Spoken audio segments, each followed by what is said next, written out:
Stampers, I'm Meg, and I promised you milkshakes this month. So grab your Coffee Cafe stamp set, which we're going to call the Milkshake and Cupcake stamp set, and your Stamps in the Mail Club kit, and I will give you some tips for making this fun milkshake card. So see how the whipped topping and the straw and everything, they're perfect. So not just for coffee. Let me give you some tips on how I did some of the decorations on this, including these little fun embellishments down here and how great they are with a Coffee Cafe stamp set.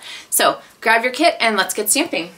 All right, so pull out your pieces here. Make sure you don't lose anything. There's some little tiny ones in there, some sequins from the sequins, the new sequins that are in the new catalog. A little wooden element from the Hearts and Stars, and you can set your directions aside because you're watching a video. You don't need those. Although if you're a person who likes printed directions, they're included, so never fear. All right, so I'm starting with my crumb cake cardstock, and I folded this in half, and the first thing I want to do is work on my background. So I'm going to need my Early Espresso ink pad here, and I'm going to ink up this, I think it's really meant to go with the straw, this fun stamp here, but we're going to use it right now to make a neat sideways design on our card. So I'm going to ink this up and go ahead and stamp it from end to end on the edge of our card. There we go. Make sure you scoot it over. The spot's a little bit small. Okay, so there we have our card edging, and I'm going to go ahead and clean that off because I need it again to use with our garden green ink. So I'll get that cleaned off. I love this Stampin' Scrub. Wash on one side, dry on the other. It's a great, great tool. Okay. Now this is a really important tip on this. This stamp is really, it's photopolymer, so one of the great things is that you can bend it. But also one of the tricky things is that you can bend it. So you'll notice that there's no way that this is going to line up with the die cut.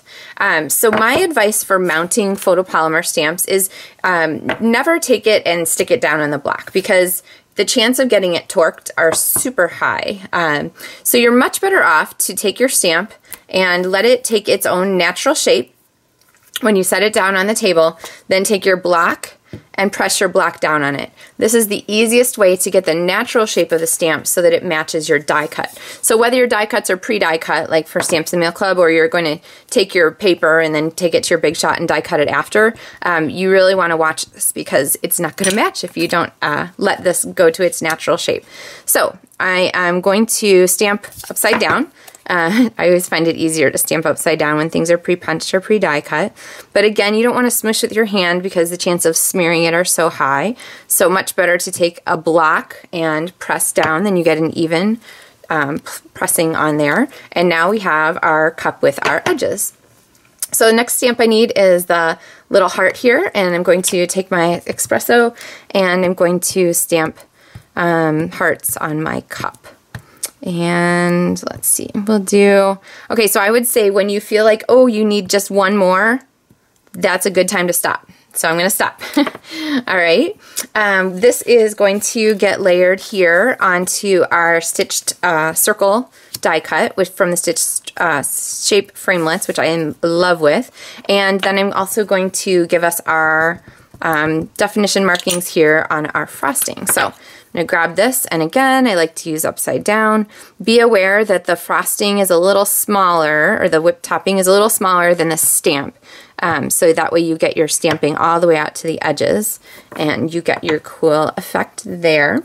I showed this trick once before, so if you haven't seen it, you'll maybe see this new idea. Oh, I lost my dimensionals. Ha! Here they are. Okay. So I am going to go ahead and put my Stampin' Dimensionals here on the back of my frosting, my whipped topping, so that the sticky side is sticking out on the front. And that way I can just lay this die cut down right on top of those so that the two pieces are attached together exactly where I want them, and I don't have to try and you know, finagle where they're going to go. All right, so adding to this are our little sequins, and you can attach them with anything you like. My favorite selection is the fine tip glue pen. So go ahead and open this, and you'll notice there's a needle tip that goes in there too. And I'm just going to put a little glue on there. You could try and put the glue on your sequin and then press it down, but that's needlessly complicated. So much easier to just go ahead and press these down this way. And I recently saw a really cool demonstration on how you can use the two-way or the fine tip glue pen to add like gloss to your cards, kind of like we used to use for a thing called Crystal Effects. And you can dye this stuff with a re-inker, and it looks amazing. So my friend Linda just showed me that trick when I was in Thailand with her on the Stampin' Up! Incentive trip this month. So, man, amazing, amazing things to get from, tips from other demonstrators, right? Okay, so now we need a little straw piece. I am going to, oh, that's not the one I want. I am going to grab my stamps here, and I need this long skinny piece from this stamp set, and I'm going to attach just an end of it because that's all I need, and go ahead and stamp the end of my straw in Garden Green. And then I'm going to grab this little stripey piece and ink that up, and we're going to add the cute stripes that go with our straw. Just like that. One of the fabulous things about working with photopolymer is how easy it is to line up. And then I'm going to use my scissors to cut this out. Now there is actually a die for this in the set, but it's just easy to cut a rectangle around it, honestly. So, all right, so there we have our cute little straw, and we're going to stick this under here. So since we don't have to worry so much about where this is going to go, if we just put a dimensional on the back of it, I'm going to put a dimensional on the back of it. So we can take this and then press the straw into the dimensional. See how that worked? Ah, I've lost a sequin. Great thing about fine tip glue pen, it's super sticky, but you do need to give it some time to adhere. So obviously that was not long enough. All right, so we'll just be kind of gentle with it here for a second and get our Milkshake stuck. So there's dimensionals on the back, and I'm going to stick this onto our piece here. So this is going to go onto our card. See how this is coming together. And then I need a couple pieces. One are these little wooden hearts, and they come together like this. You can pop them apart if you wanted to use the two pieces apart. They're just barely attached. And I'm going to attach those with mini glue dots. So we have these here. Before I do that, I need to grab this long strip here that we did our straw from, and I need to use the word friend here in Garden Green from our Happiness's blah blah blah friend. Happiness is friends. That's just a good thing. We really had a good time in Thailand together. It's a chance to see friends from all over the world, actually, which is pretty amazing. When you think about it, stampers everywhere.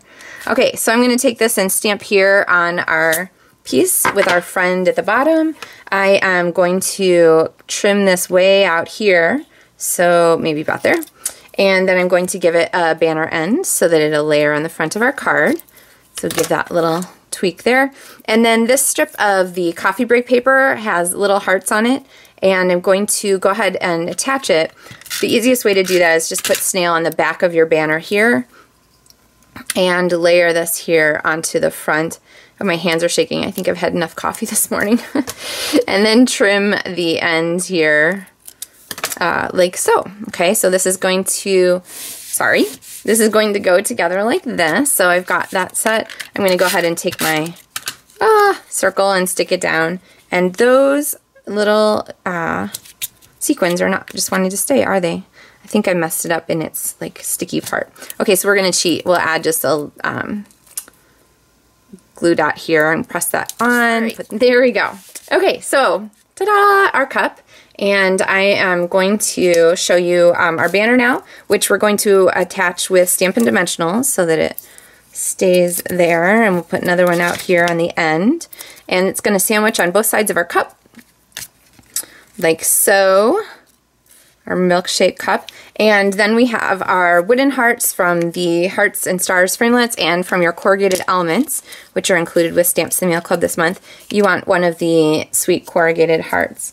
So I'm going to go ahead, we'll just use mini glue dots on all these pieces and stick this one here, and then another mini glue dot here on the back of our wooden hearts and elements and stick that down. And there we have a very fun finished milkshake card. So a neat way to use the Coffee Cafe stamp set and the coordinating coffee cup dies for something other than coffee. So milkshakes, cupcakes, lots of good ideas.